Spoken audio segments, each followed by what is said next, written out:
ನೀವು ಒಳ್ಳೆ ಕೆಲಸಗಳು ಮಾಡಿದ್ದೀರಾ, ಜನರಿಗೆಲ್ಲ ಸಮಾಜ ಸೇವೆನೂ ಮಾಡಿದ್ದೀರಾ. ನನಗೆ ಗೊತ್ತಿರೋ ಥರ ಇದೆ. ಇಲ್ಲಿ ವಿಜಯನಗರ ಸ್ಟೇಷನ್ ಬಂದಿದ್ದಾರೆ ಅಂದರೆ ಕಾರಣ ಏನು ಸರ್? ನನ್ನ ಮೇಲೆ ತ್ರಿವೇಣಿಯನ್ನು ಹೆಣ್ಣುಮಗಳು ನನ್ನ ಮೇಲೆ ಹರಾಸ್ಮೆಂಟ್ ಮಾಡಿದ್ದಾರೆ. ಏಕೆಂದರೆ ನಾನು ಇವತ್ತುವರೆಗೂ ದಿನನಿತ್ಯ ಒಂದು ಹೆಣ್ಣು ಮಕ್ಕಳಿಗೆ ನ್ಯಾಯ ಕೊಡಿಸೋಂಥ ಕೆಲಸ ನಾನು ಮಾಡ್ತಾಯಿದ್ದೀನಿ. ಇಲ್ಲಿ ಈ ಹೆಣ್ಣು ಮಗಳು ಏನು ಮಾಡಿದ್ದಾರೆ ಅಂದರೆ ನನ್ನ ಬಗ್ಗೆ ಇಲ್ಲದರ ಅಪಪ್ರಚಾರಗಳನ್ನ ಸೃಷ್ಟಿ ಮಾಡ್ತಾಯಿದ್ದಾರೆ. ಮತ್ತು ಅವ್ರದ್ದು ಒಂದು ಖರೀದಿಗೆ ಅಂದ್ಬಿಟ್ಟು 2 ಲಕ್ಷ ರೂಪಾಯಿಗೆ ಕಾರ್ ತೊಗೊಂಡಿದೆ. ಆ ಕಾರ್ ಏನು ಮಾಡಿದ್ರು, 1ನೇ ತಾರೀಕು ಅಮೌಂಟ್ ಕೊಡ್ತೀನಿ ಅಂತ ಕೂಡ ನಾನು ಹೇಳಿದೆ. ಸರಿ ಮೇಡಮ್ ಪರವಾಗಿಲ್ಲ ತೊಗೊಂಡೋಗಿ ಅಂತ ಹೇಳಿದರು. ನಾನು ಸರಿ ಅಂದ್ಬಿಟ್ಟು ತೊಗೊಂಡೋದ್ಮೇಲೆ 25,000 ಕೊಟ್ಟು ರೆಡಿ ಮಾಡಿಸಿದ್ದೀನಿ. ನನ್ನ ಕಾರ್ ಕತ್ಕೊಂಡು ಹೋಗ್ಬಿಟ್ಟಿದ್ದಾಳೆ ಅಂದ್ಬಿಟ್ಟು ನನಗೆ ಹರಾಸ್ಮೆಂಟ್ ಮಾಡಿದ್ದಾಳೆ. ದಯವಿಟ್ಟು ಅವಳಿಗೆ ಕಾನೂನು ರೀತಿ ಅವಳಿಗೆ ಶಿಕ್ಷೆ ಆಗಲೇಬೇಕು. ಇಲ್ಲ ನಾನು ತಪ್ಪು ಮಾಡಿದರೆ ನನಗೆ ಕಾನೂನು ರೀತಿ ಶಿಕ್ಷೆ ಆಗಲಿ, ತೊಂದರೆ ಇಲ್ಲ. ಅವರು ಅದು ಕಾರಲ್ಲಿ ಒಂದು ಕೂಡ ಪಾರ್ಟ್ಸ್ ಇರಲಿಲ್ಲ. ಪ್ರತಿ ಒಂದು ಪಾರ್ಟ್ಸು ಕೂಡ ನಾನೇ ಹಾಕ್ಸಿದ್ದೀನಿ. ಹಾಕ್ಸಿ ರಿಪೇರಿ ಮಾಡಿದ್ಮೇಲೆ ನಾನು ಕಾರ್ ಎತ್ಕೊಂಡು ಹೋಗ್ಬಿಟ್ಟವಳೆ ಅಂತ ಸುಳ್ಳು ಹೇಳಿ ಕಂಪ್ಲೇಂಟ್ ಕೊಡ್ತಾವಳೆ. ಮತ್ತು ಇದೇ ಥರ ಒಂದು ಗೋವಿಂದನಗರ ಸ್ಟೇಷನಲ್ಲಿ ಒಂದು ಹೆಣ್ಣುಮಗಳಾದ ಸಬ್ ಇನ್ಸ್ಪೆಕ್ಟ್ರಿಗೆ ಹಲ್ಲೆ ಮಾಡಿದ್ಲು. ಅದು ಕೂಡ ಹರಾಸ್ಮೆಂಟ್ ಆಗಿತ್ತು. ಅದು ಹರಾಸ್ಮೆಂಟ್ ಆಗಿ ಅರೆಸ್ಟ್ ಮಾಡಿದ್ರು. 5 ಜನಗೆ ಹನಿ ಟ್ರ್ಯಾಪ್ ಮಾಡಿದ್ದಾಳೆ. ಅದು ತುರುವೇಕೆರೆ ಸ್ಟೇಷನಲ್ಲಿ ನನ್ನ ಕ್ಲೈಂಟು ಕಷ್ಟ ಅಂತ ಬಂದಿದ್ದಾರೆ. ಆ ಕಷ್ಟಕ್ಕೆ ಸ್ಪಂದಿಸೋಂಥ ಕೆಲಸ ನಾನು ಮಾಡ್ತಾಯಿದ್ದೀನಿ. ನನಗೆ ಗೊತ್ತಿಲ್ಲದೇನೆ ಅವ್ರ ಮನೆ ಒಳಗಡೆ ಹೋಗಿ ಯಾರೋ ಅಪರಿಚಿತ ವ್ಯಕ್ತಿನ ಕರೆಸಿ ರೂಮ್ ಒಳಗಡೆ ಕುಣಿಸ್ಕೊಂಡು ವಿಡಿಯೋ ಮಾಡಿ ನನ್ನನ್ನು ರೇಪ್ ಮಾಡೋಕ್ಕೆ ಬಂದ ಅಂದ್ಬಿಟ್ಟು ತುರುವೇಕೆರೆ ಸ್ಟೇಷನಲ್ಲಿ ಕಂಪ್ಲೇಂಟ್ ಕೊಟ್ಟು ಅದು ಹರಾಸ್ಮೆಂಟ್ ಆಗಿ 5 ಲಕ್ಷ ರೂಪಾಯಿ ವಸೂಲಿ ಮಾಡಿಕೊಂಡು ಬಂದಂಥ ಈ ಹೆಣ್ಣುಮಗಳು ತ್ರಿವೇಣಿ ಅನ್ನೋರು. ಮತ್ತು ಈಕೆ ಅನ್ಎಜುಕೇಟೆಡ್, ಓದಿಲ್ಲದೆ ಇರೋದು ಕಾರಣದಿಂದ ಇವಳು ಪ್ರೆಸ್ ಕಾರ್ಡ್ ಮಾಡ್ಕೊಡ್ತಾರಂತೆ. ನಿಮಗೆ ಗೊತ್ತಿದೆ ಸರ್, ಈಗ ಜನ್ರೇಷನಲ್ಲಿ ಪ್ರೆಸ್ ಕಾರ್ಡ್ ಮಾಡಬೇಕಂದ್ರೆ 2nd PUC ಪಾಸ್ ಆಗಿರಬೇಕು. ಮತ್ತು ಜನರಿಗೆ ಅರಿವು ಮೂಡಿಸೋಂಥ ಕೆಲಸ ಮಾಡಬೇಕು. ಆ ಹೆಣ್ಣು ಮಗಳು ಹರಾಸ್ಮೆಂಟ್ ಮಾಡೋಂಥ ಕೆಲಸಗಳು ಮಾಡ್ತಾಯಿದ್ದಾರೆ. ದಯವಿಟ್ಟು ಈ ಪ್ರೆಸ್ ಕಾರ್ಡ್ ಬಗ್ಗೆ ತನಿಖೆ ಮಾಡಲೇಬೇಕು ನೀವು. ಮತ್ತು ರಾಜ್ಯಾಧ್ಯಕ್ಷ ಒಂದು ಕಾರ್ಡ್ ಇಲ್ಲ, ರಾಜ್ಯಾಧ್ಯಕ್ಷ ಅಂತ ಎಲ್ಲ ಕಡೆಯೂ ಹರಾಸ್ಮೆಂಟ್ ಮಾಡ್ಕೊಂಡ್ಬರ್ತಾಯಿದ್ದಾರೆ. ಮತ್ತು ಈ ಹೆಣ್ಣುಮಗಳು ಅನ್ಎಜುಕೇಟೆಡು. ರಾಜ್ಯಾಧ್ಯಕ್ಷಗೆ ಒಂದು ನೊಂದ ಕುಟುಂಬಕ್ಕೆ, ಒಂದು ಮನನೊಂದಿದವರಿಗೆ ಅರಿವು ಮೂಡಿಸೋಂಥ ಕೆಲಸ ಮಾಡೋಕ್ಕೆ ರಾಜ್ಯಾಧ್ಯಕ್ಷ ಅಂತ ಹೇಳ್ತಾರೆ. ಆ ಅರಿವು ಮೂಡಿಸೋಂಥ ಕೆಲಸ ಮಾಡ್ತಾಯಿಲ್ಲ, ಹರಾಸ್ಮೆಂಟ್ ಮಾಡ್ತಾಯಿದ್ದಾರೆ ಎಲ್ಲ ಹೆಣ್ಣು ಮಕ್ಳಿಗೂ. ಮತ್ತು ನಮ್ಮ ವೈಯಕ್ತಿಕ ವಿಚಾರಗಳು ಮಾತಾಡ್ತಾ ಇದ್ದಾರೆ. ನಾವು ವೈಯಕ್ತಿಕದಲ್ಲಿ ಏನು ಗಾಂಜಾ ಹೊಡೆದಿದ್ದಾರೆ, ಡ್ರಿಂಕ್ಸ್ ಮಾಡಿದ್ದಾರೆ, ಮತ್ತು ಅದೇನೇನೋ ಹೇಳಿದ್ರು ಹೊರಡುಗಳು. ಆ ಥರ ಯಾವ್ದಾರ ಇದ್ದರೆ ತನಿಖೆ ಮಾಡ್ಬೋದು, ತೊಂದರೆ ಇಲ್ಲ. ನನ್ನ ಬಗ್ಗೆ ಏನಾದರೂ ಒಂದು ಅಪಪ್ರಚಾರ ಬಂದಿದ್ದರೆ ನೀವು ತನಿಖೆ ಮಾಡ್ಬೋದು. ಇವತ್ತುವರೆಗೂ ಜಿನಿಯನಾಗಿದ್ದೀನಿ.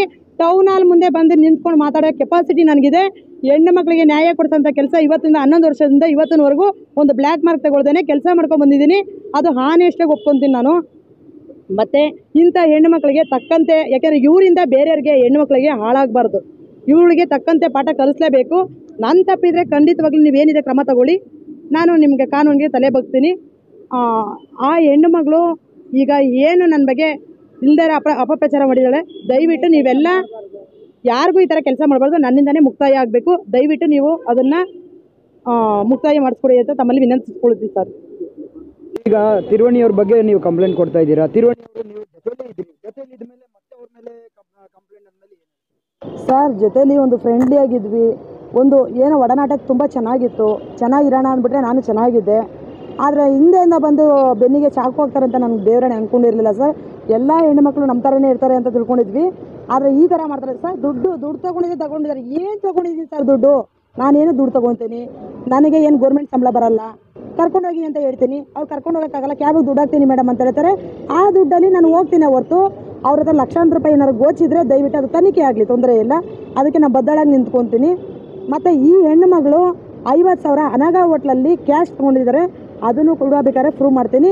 ದಯವಿಟ್ಟು ಇವಳಿಗೆ ತಕ್ಕಂತೆ ಪಾಠ ಕಲಿಸಲೇಬೇಕು, ಶಿಕ್ಷೆ ಆಗಲೇಬೇಕು. ಯಾಕೆಂದರೆ ಪತ್ರಕರ್ತ ಅಂದ್ಬಿಟ್ಟು ಡಮ್ಮಿ ಇದಂತ ಹೇಳ್ಕೊಂಡು ಯಾವ್ಯಾವ ನಕಲಿ ID ಕಾರ್ಡ್ಗಳೆಲ್ಲ ಮಾಡಿಕೊಂಡು ಅದನ್ನು ಹರಾಸ್ಮೆಂಟ್ ಮಾಡ್ತಾಯಿದ್ದಾಳೆ. ದಯವಿಟ್ಟು ಅವ್ರ ಬಗ್ಗೆ ತನಿಖೆ ಆಗಲೇಬೇಕು ಸರ್. ನೀವು ಮುಂದಿನ ದಿನಗಳಲ್ಲಿ ತನಿಖೆ ಮಾಡಿ, ಅವಳನ್ನೂ ಮಾಡಿ ನನ್ನೂ ಮಾಡಿರೋಂಥ ಕೆಲಸಗಳು ನೋಡಿ. ನಿಮ್ಮ ಭಾವಚಿತ್ರ ಮುಂದೆನೇ ತೋರಿಸ್ತಿದ್ದೀನಿ ನೋಡಿ ಸರ್. ನಾನು ಆ ಥರ 420 ಫ್ರಾಡ್ ಆಗಿದ್ದರೆ ವಿಶ್ವನಾಥ್ ಸರ್ ಇದ್ದಾರೆ. ಮತ್ತು ನೋಡಿ ನಾನು ಸೋಷಿಯಲ್ ವರ್ಕ್ ಮಾಡಿರೋದು ಪ್ರತಿಯೊಂದು ನೋಡಿ. ನಾನು ಮಾಡಿರೋಂಥ ಕೆಲಸಗಳು ಇಲ್ಲಿದೆ. MLA Sowmya Reddy madam, IPS Roopa madam, ಈ ಥರ ಕೆಲಸಗಳು ಮಾಡ್ಕೊಂಬಂದಿರೋ ಸರ್. ಸೋಷಿಯಲ್ ವರ್ಕು, ಬೀದಿಲಿರೋರಿಗೆ ಬಟ್ಟೆಗಳು, ಅವರಿಗೆ ಊಟಗಳು, ಮತ್ತು ಅವರಿಗೆ ಪ್ರತಿಯೊಂದು ಸವಲತ್ತುಗಳು ನನ್ನ ಕೈಲಾದಷ್ಟು ನಾನು ಸಹಾಯ ಮಾಡ್ತಾಯಿದ್ದೀನಿ.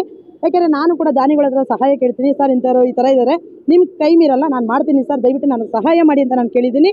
ಅದ್ರ ಮುಖಾಂತರ ನಾನು ಎಲ್ಲರಿಗೂ ಸಹಾಯ ಮಾಡಿದ್ದೀನಿ ಸರ್. ಈ ಹೆಣ್ಣು ಮಗಳು ನನ್ನ ಮೇಲೆ ಇಲ್ದೇ ಹಲ್ಲೆ ಮಾಡಿ ಉಪಚಾರ ಎಲ್ಲ ಮಾಡ್ತಾಯಿದ್ದಾಳೆ. ದಯವಿಟ್ಟು ಇವಳಿಗೆ ತಕ್ಕಂತೆ ಶಿಕ್ಷೆ ಆಗಲೇಬೇಕು. ನಾನು ವಿಜಯನಗರ ಪೊಲೀಸ್ ಸ್ಟೇಷನ್ಗೆ ಅವಳು ಕಂಪ್ಲೇಂಟ್ ಕೊಟ್ಟಿದ್ದೆ, ನಾನು ಕೌಂಟರ್ ಕೇಸಿಗೆ ಬಂದಿದ್ದೀನಿ. ದಯವಿಟ್ಟು ತನಿಖೆ ಆಗಲಿ ಸರ್ ಪ್ಲೀಸ್. ರೌಡಿಗಳು ಬಿಟ್ಟು ಹೊಡಿಸ್ತೀನಿ ಅಂತ ಧಮಕಿ ಹಾಕ್ತಾಳೆ.